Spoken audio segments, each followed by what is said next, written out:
ప్రభుత్వము ఇక్కడ ఉన్న పోలీసులు నిజంగా కూడా వారు వ్యవహరిస్తున్న తీరు అత్యంత దారుణం, అత్యంత అమానవీయం. నేను పోలీసు వాళ్ళకు గుర్తు చేస్తా ఉన్నా, ముఖ్యంగా డీజీపీ గారికి, అదేవిధంగా సీనియర్ అధికారులుగా ఉండే ఐపీఎస్ అధికారులకు నేను గుర్తు చేస్తా ఉన్నా. అట్లాగే పోలీసు అధికారులు కింది స్థాయిలో ఉండేవాళ్ళు, వాళ్ళకు కూడా నేను గుర్తు చేస్తా ఉన్నా. మీకు జీతం ఇస్తున్నది, మీకు జీతాలు ఇస్తున్నది ప్రజల సొమ్ముతో తప్ప కాంగ్రెస్ పార్టీ సొమ్మో రేవంత్ రెడ్డి ఇంట్లో సొత్తో మీకు జీతం ఇవ్వట్లేదు. ప్రజలతోనే మీకు జీతాలు ఇస్తున్నది ప్రభుత్వం. కానీ ఈరోజు అదే ప్రజల ప్రాణాలు పోతుంటే, అదే ప్రజల ప్రాణాలు తీసే ప్రయత్నం కొంతమంది గూండాలు, రౌడీలు చేస్తుంటే మీరు ఈ రకంగా చేష్టలుడిగి చేతగాని వాళ్ళలాగా చూస్తూ ఉంటే ఇది పద్ధతి కాదు. ఇక మేము కూడా మీరు ఈ రకంగానే నిశ్చేష్టులుగా చూస్తుంటే, ఏ యాక్షన్ కూడా తీసుకోకుండా ఇట్లనే గమ్మున ఉంటే మరి మేము కూడా తిరగబడే రోజు వస్తుంది. రాష్ట్రం మొత్తంలో కూడా శాంతి భద్రతల సమస్య వస్తుంది. గుర్తుపెట్టుకోండి. ఇప్పుడు భారతి గారు ఇప్పుడు నిజంగా కూడా చాలా సీరియస్ కండిషన్ లో ఉన్నారు. దాదాపుగా మొత్తం ఆమె పెల్విస్ బోన్స్ గానీ, మొత్తంగా యూరినరీ బ్లాడర్ గానీ మొత్తం పంక్చర్ అయిపోయిన పరిస్థితి, చాలా క్రిటికల్ గా ఉన్నారని చెప్పి డాక్టర్లు కూడా చెప్తా ఉన్నారు. సర్జరీలు ఒకటి కాదు 3 సర్జరీలు చేయాల్సి ఉంది. దాదాపు 3 వారాలు ఇక్కడే ఉండాల్సిన పరిస్థితి ఉన్నది. కాబట్టి ఖచ్చితంగా నేను ప్రభుత్వాన్ని డిమాండ్ చేస్తా ఉన్నా, మీరు వెంటనే స్పందించి ఏ కాంగ్రెస్ కార్యకర్తలైతే కిరాతకమైన ఈ పనికి ఒడిగట్టినరో వారిని అటెంప్ట్ మర్డర్ కింద, ఒక్కరినే కాదు 4-5 కలిసి చేసినారు. ఇది చేసిన వాడు ఒకడు, చేపించిన వాడు 4-5 ఉన్నారు.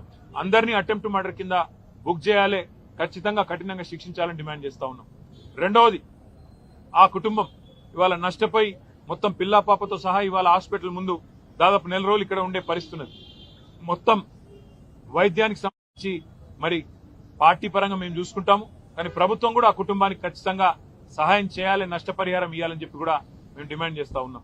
దాంతో పాటు నేను ఇంకొక మాట కూడా ఈ రాష్ట్ర ప్రభుత్వానికి, ముఖ్యంగా రాష్ట్రంలో ఉండే పోలీస్ యంత్రాంగానికి చెప్తా ఉన్నా, మళ్లీ చెప్తా ఉన్నా. మేము 2 ఏళ్లైంది ఈ ప్రభుత్వం వచ్చి.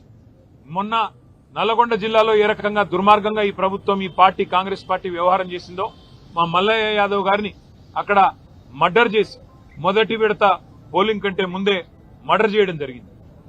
నల్లగొండ నియోజకవర్గంలో ఒక సోదరుడు, ఒక బీసీ సోదరుడు, ఆయన కూడా నామినేషన్ వేస్తే నామినేషన్ వేయొద్దని బెదిరించి, కొట్టి, ఆఖరికి కిడ్నాప్ చేసి ఆయనకు మూత్రం దాగిచ్చారు. అయినా కూడా ఇంతవరకు కేసు పెట్టలేదు అక్కడ ఉండే పోలీస్ యంత్రాంగం.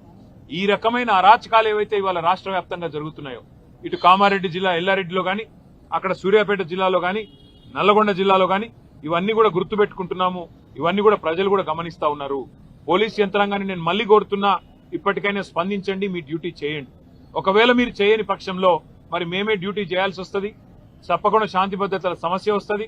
దాడికి ప్రతి దాడే సమాధానం అనుకుంటే మేము కూడా తెగబడాల్సి వస్తుంది.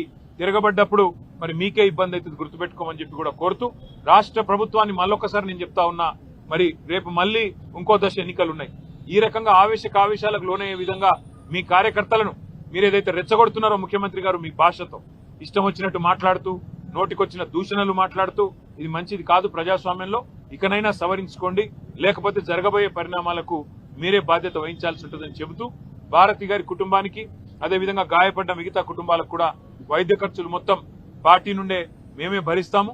తప్పకుండా ప్రతి కార్యకర్త కూడా పార్టీ అండగా ఉంటుందని చెప్పి కూడా మరొక మాట చెబుతూ అట్లాగే మా నాయకులు, కార్యకర్తలకు కూడా నా విజ్ఞప్తి, నా ప్రార్థన, దయచేసి మీరు సంయమనం పాటించండి. కానీ సందర్భం వచ్చినప్పుడు అవసరమైతే అందరికంటే ముందుండి మేమే ఉండి, అవసరమైతే డీజీపీ ఆఫీస్ ముట్టడికి కూడా పిలుపునిస్తాం, అవసరమైతే ప్రతి ఎస్పీ కార్యాలయం ముట్టడికి కూడా పిలుపునిస్తాం. వదిలిపెట్టాం. దయచేసి ఎవరు ధైర్యం సడలకుండా ఉండాలని చెప్పి కూడా కోరుతూ, వారికి అండగా నిలబడ్డ మా కార్యకర్తలు, మా నాయకులందరికీ కూడా ధన్యవాదాలు తెలియజేస్తూ,